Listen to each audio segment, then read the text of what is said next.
혹시 이런 고민 해보신 적 있으신가요?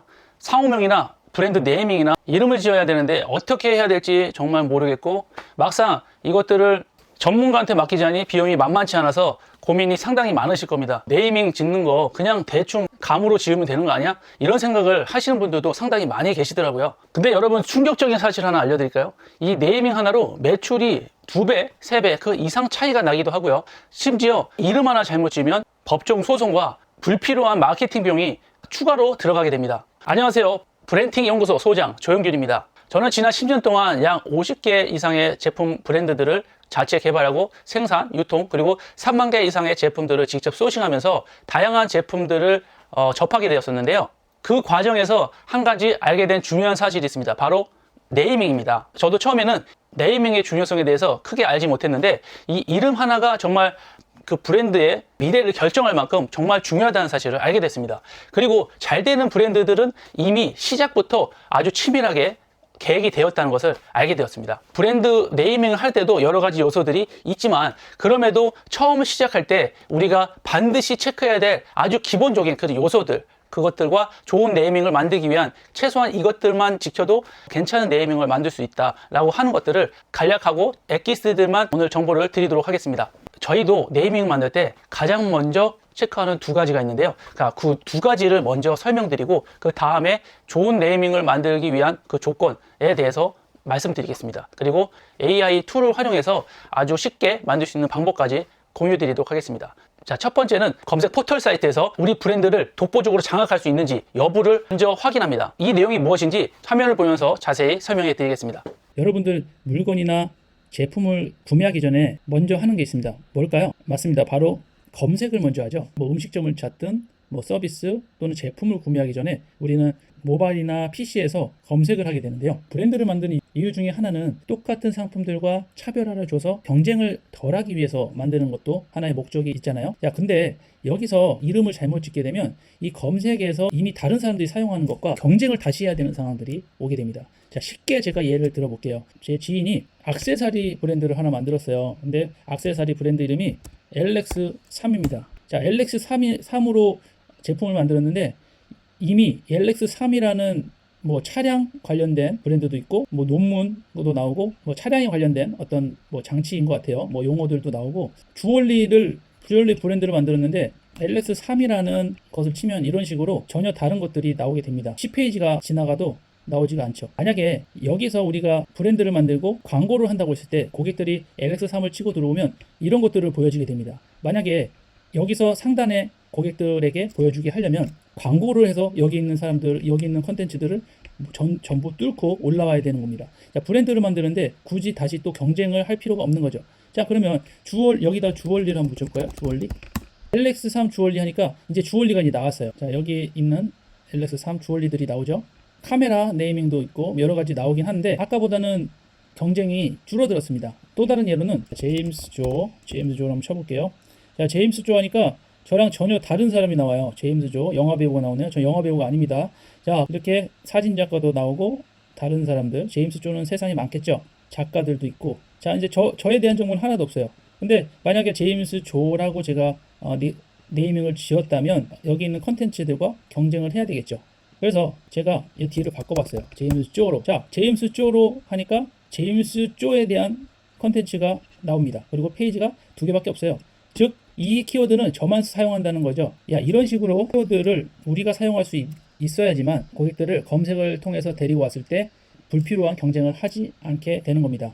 이것만 이해하셔도 네이밍 만드실 때 우리가 경쟁을 피하려고 만드는 거잖아요. 이 부분을 반드시 체크하시고 네이밍을 만드시길 권해드립니다. 자, 이어서 네이밍 만드는 방법 이어서 하겠습니다. 자, 두 번째, 상표 등록이 가능한지 여부를 먼저 체크해야 됩니다. 저희는 먼저 인터넷 홈페이지 도메인이 등록이 가능한지 여부를 확인하고, 그 다음에 상표 등록이 되어 있는지 이 부분을 먼저 체크를 하고 네이밍을 선택을 합니다. 이런 사례가 있었어요. 주변에 야심차게 브랜드를 만들고 제품 생산까지 이렇게 했는데 광고비도 많이 투자해서 광고를 열심히 하고 있는데 어느 날 갑자기 연락이 온 겁니다. 지적 재산권을 침해했다는 그런 연락이었는데요. 바로 상표권을 이미 등록해 놓으신 업체에서 해당 업체에 그 상표 사용하지 말라고 연락이 오게 되어서 법적 분쟁까지 이어진 그런 사례가 있었습니다. 이런 사례가 정말 주변에 많이 있는데요.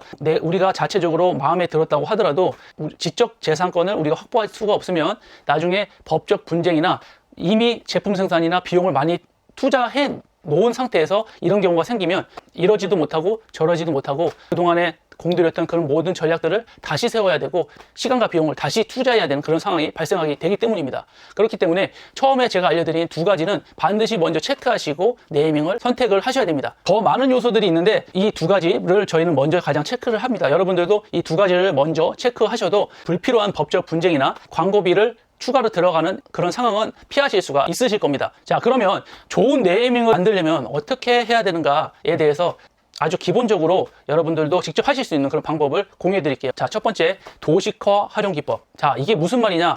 도식화라는 것은 이미 사람들 마음속에 각인되어 있는 어떤 특정 이미지나 그런 생각들이 있는데요. 사람들이 이미 가지고 있는 도식. 쉽게 예를 들어보겠습니다. 제가 사과를 떠올려 보세요 라고 이렇게 질문을 하면 어떤 게 먼저 떠오르시나요? 아마도 빨간색이 떠올랐을 가능성이 상당히 높습니다. 왜냐? 우리가 보편적으로 갖고 있는 마음속에 도식화되어 있는 것을 우리가 사용했기 때문입니다. 그래서 우리는 이미 사람들이 가지고 있는 것을 연상시키는 전략을 사용하는 것이 새로운 것을 주입해서 기억하게 하는 것보다 더 쉽다는 말씀을 먼저 드리고 싶습니다. 우리는 브랜드를 만드는 이유는 뭘까요? 사람마다 정의가 다른데 브랜드의 역할이란 우리가 가지고 있는 브랜드 정체성을 인식시키는 그런 과정이라고 정의를 하고 있습니다. 자, 쉽게 말해서 우리가 추구하는 가치를 사람들한테 쉽게 기억하게 만드는 것. 근데 세상에는 수많은 제품들과 서비스들 똑같은 것들이 너무나 많죠. 그래서 웬만해서는 사람들이 기억하기가 너무 쉽지가 않습니다. 다 비슷해 보이기 때문이죠.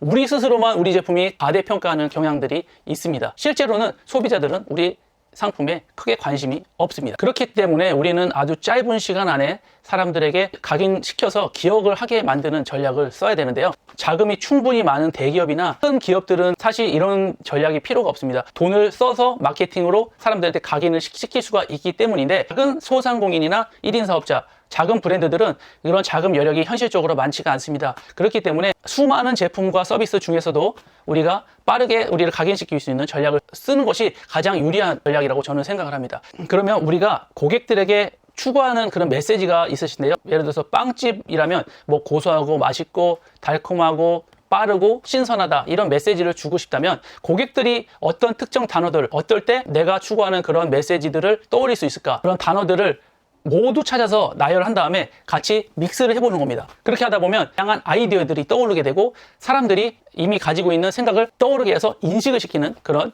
전략으로 네이밍을 접근해 보시면 좋을 것 같습니다. 이 방법을 사용하는 이유는 사람들이 인식을 하지 못하면 한 번 더 설명을 해줘야 되고 한 번 더 설명을 하려면 사람들한테 내 제품 한 번 더 보여줘야 된다는 의미입니다. 이것은 곧 광고비로 지출을 해야 되겠죠. 한 번 더 보여줄 기회, 한 번 보여줬을 때 기억하는 것이 장기적으로 봤을 때 비용을 절약할 수 있는 아주 좋은 방법입니다. 만약에 여러분들 아프리카에 사는 어린 아이한테 차가운 눈이 내리는 걸 상상해 보라고 그러면 상상을 할 수 있을까요?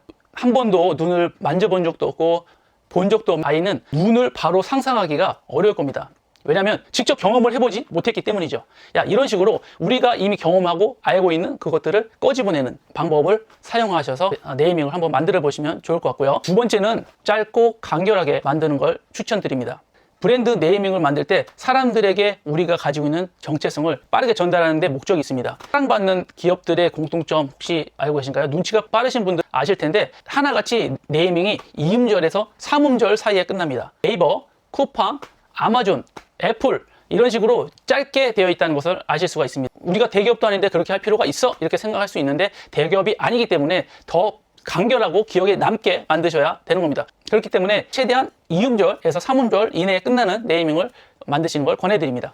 자, 마지막으로 세 번째, AI 툴을 활용하는 겁니다. 저도 요즘에 네이밍을 만들 때 이 AI 툴을 적극적으로 활용하는데 정말로 비용을 들이지 않아도 될 만큼 아주 훌륭한 네이밍을 만들어주는 것을 보고 정말 깜짝 놀랐습니다. 제가 직접 써본 것 중에 괜찮은 세 가지를 일단 링크에다 걸어 놓을 테니까 직접 사용해 보시고 제가 앞에 말씀드렸던 그런 내용들을 같이 적용해서 하단에 남겨놓은 AI 툴 링크를 활용하셔서 네이밍을 만드시는데 도움이 되셨으면 좋겠습니다. 자, 오늘 핵심 다시 정리해 볼게요.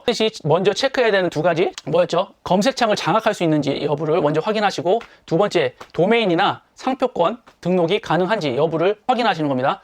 자, 상표권 확인할 수 있는 사이트 키프리스라는 사이트도 하단 링크에 넣어 놓겠습니다. 검색하셔서 내가 만들려는 네이밍이 이미 사용되고 있는지 확인해 보시기 바랍니다. 자, 그리고 좋은 네이밍을 만들기 위한 조건 3가지. 먼저 사람들의 이미 가지고 있는 도식화를 활용해서 연상시키는 전략을 활용하라. 두 번째는 짧게 만들어서 사람들에게 각인시킬 수 있도록 2음절에서 3음절 사이에서 네이밍을 만드는 것이 좋다. 세 번째, AI 툴을 활용해서 위의 내용들과 같이 접목해서 만드시면 아주 쉽고 빠르게 좋은 아이디어들을 도출해 낼 수가 있을 겁니다. 저희 채널은 1인 사업자 또는 소상공인, 작은 규모의 회사들이 처음 시작하실 때 필요한 정보들을 영상으로 제작해서 만들고 있습니다. 또한 많은 시행착오들을 겪고 성장해 가는 과정인데 여러분들과 함께 성장하고 싶습니다. 아직 채널이 작아서 이 영상을 구독을 누르시지 않으시면 저를 다시 찾기가 어려우실 겁니다. 지금 바로 구독 누르시고 알림 설정까지 하셔서 좋은 정보 지속적으로 받아가시기 바랍니다. 그럼 다음에 더 좋은 영상으로 찾아뵙도록 하겠습니다. 감사합니다.